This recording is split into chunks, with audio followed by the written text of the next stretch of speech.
Hi everyone, আমি makeup artist Moumita. তোমরা হয়তো অনেকেই জানো না যে আমি অনেক বছর ধরে মেকআপের ইন্ডাস্ট্রিতে কাজ করছি। অনেক বছর এই ইন্ডাস্ট্রিতে কাজ করা সত্ত্বেও তোমরা আমাকে চিনেছো অ্যাজ এ কন্টেন্ট ক্রিয়েটার হিসাবে। আর আমি ভাবলাম যে অ্যাজ এ মেকআপ আর্টিস্ট আমার দিনগুলো কিভাবে কাটে বা আমি কি করে ব্রাইডাল ডেটগুলো হ্যান্ডেল করি সেগুলো তোমাদের সাথে শেয়ার করি। তো এই দিনটা ছিল 24শে জানুয়ারি, যে দিনটা মোটামুটি প্রত্যেকটা বাঙালি পরিবারে একটা করে বিয়ের ডেট বিয়ে ছিল আমার মনে হয়।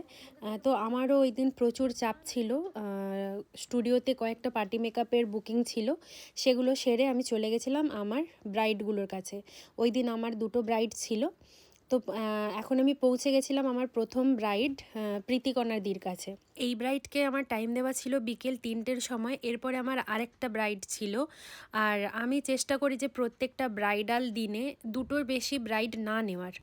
দুটোর থেকে বেশি ব্রাইড নিলে কি হয় যে মেকআপ আর্টিস্টের চাপটাও অনেকটা বেড়ে যায়, এবং তার সাথে যেই ক্লায়েন্টগুলোকে আমরা মেকওভার দেই তাদের ওপরেও খুব বেশি প্রেশার পড়ে যায়, কারণ রিচুয়ালসেরও একটা ব্যাপার থাকে বাঙালি বিয়েতে। আর আমাদের গ্রাম সাইডে তো রিচুয়ালসগুলোকে একটু বেশি প্রায়োরিটি দেওয়া হয়। অনেক সময় দেখা যায় যে আমরা ফার্স্ট স্লটের ব্রাইডকে সাজিয়ে সেকেন্ড স্লটে যখন পৌঁছাই বিকেল 5টার সময়, তখনও ব্রাইডের গায়ে হলুদ হয় না বা হলুদের স্নানে গেছে। তো সেই হিসেবে আমি দেখেছি যে দুটোর পরে 3টে ব্রাইড নিলে সবসময় সেটা আমার জন্য খুব বেশি চাপের হয়ে যায়। তো আমি তাই চেষ্টা করি যে দুটো কাজ করার। তো এই দিদিভাইয়ের ক্ষেত্রেও এই দিনটারে তো আমার সেমই ওরকমই ছিল। তো এই দিদিকে আমি টাইম দিয়েছিলাম 3টের সময়। আর আমি তো আশাই করিনি যে 3টের সময় গিয়ে আমি দেখতে পাবো যে আমার ব্রাইড পুরো রেডি, কারণ অনেক জায়গাতে আমরা 3টের সময় টাইম দেওয়ার পরেও আমাদেরকে আধা ঘন্টা ওয়েট করতে হয়। কিন্তু ওই দিন আমি ওখানে গিয়ে দেখছি ব্রাইড অলরেডি রেডি। ইনফ্যাক্ট আমি তো 2:45-এর দিকে পৌঁছে গেছিলাম, আর দিদি 2:45 50 বা 55 নাগাদই আমার কাছে বসে গেছিলো। তো এরকম যদি ফার্স্ট স্লটের ব্রাইডরা ভালো হয় তাহলে সেকেন্ড স্লটের ব্রাইডদের আর কোনো প্রেশারই থাকে না। তো সব ব্রাইডরা তো আর সেম হয় না, কিন্তু এই দিদি খুব ভালো ছিল। তো যাই হোক, দিদি যেভাবে সাজতে চেয়েছিল আমি একদম সেইভাবেই দিদিকে সাজিয়ে দিয়েছি। মাথাপাট্টি পরার খুবই ইচ্ছে ছিল, তো আমি মাথাপাট্টিটাও পরিয়ে দেখালাম যে তোমাকে মাথাপাট্টি পরার পরে এরকম লাগবে, তুমি দেখো তোমার লুকটা পছন্দ হচ্ছে কি না। তো দিদির তো খুবই পছন্দ হয়ে গেছিলো। বাদবাকি যেমনটা দিদি চেয়েছিল আমি সেইভাবে একদম সাজিয়ে দিলাম। আরেকটা জিনিস, আমি চেষ্টা করি যে ব্রাইড রেডি করার পরে তার ছবি বা ভিডিও আমি নিজেই নেওয়ার, কারণ যতই অ্যাসিস্ট্যান্ট থাকুক বা ব্রাইডের কাছ থেকে আমরা ছবি পাই না কেন, যতক্ষণ আমি নিজেই ব্রাইডের ছবি বা ভিডিও না নিই ততক্ষণ আমার সেই মতন স্যাটিসফ্যাকশানটা আসে না।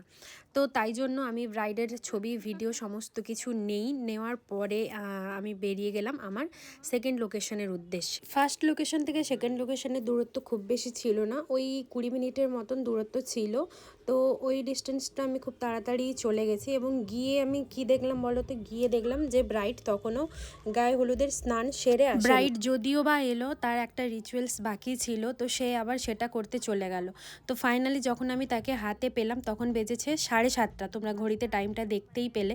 তো তারপরে আরও যেটা সমস্যার ব্যাপার সেটা হচ্ছে ব্রাইডের মাথা একদমই চপচপে ভিজে। তোমরা এই ফুটেজটা দেখলেই তার চুলগুলো দেখে বুঝতে পারবে যে তার মাথা কতটা ভিজে ছিল। তো ওর মাথাতে প্রচুর চুল, সেগুলোকে শুকনো করে একটা সুন্দর হেয়ারস্টাইল দেওয়া এবং টাইমের মধ্যে ওকে রেডি করে দেওয়া পুরোটাই একটা চ্যালেঞ্জের ব্যাপার ছিল। তো যাই হোক, এই ব্রাইড কিন্তু খুবই মিষ্টি, ওর ওপরে আমার কোনো কমপ্লেন নেই, বরং ওকে সাজাতে আমার খুবই ভালো লেগেছে, কারণ ওর কোনো ডিমান্ড ছিল না। ও বলেছিল যে দিদি তোমার যেভাবে ভালো লাগে আমাকে সেভাবে তুমি সাজিয়ে দাও। তো যাই হোক, আশা করি ওকে ওর পছন্দের লুক দিতে পেরেছি, এবং ওর থেকে আমি খুব ভালো রিভিউ পেয়েছি, যেটা তোমাদের সাথে আমি পরে শেয়ার করব। তো দুটো ব্রাইডের ফাইনাল লুকগুলোই আমি তোমাদের সাথে শেয়ার করেছি। তোমরা জানিও যে ব্রাইডগুলোকে আমি কিভাবে সাজাতে পেরেছি, কেমন সাজাতে পেরেছি। এবং এই ব্লগগুলো লং ফরম্যাটের এই ব্লগগুলো তো আমার করা হয় না। তো তোমরা যদি ভালো রেসপন্স দাও তাহলে এরকম আরও অনেক অনেক ব্লগ দেবো। তো তোমরাই জানিও যে তোমরা এরকম ব্লগ বা ভিডিও দেখতে পছন্দ করছো কি না। আর আরেকটা কথা বলছি, এগুলো কিন্তু উইদাউট এডিটিং পুরো ভিডিওগুলো তোমাদের সাথে শেয়ার করলাম।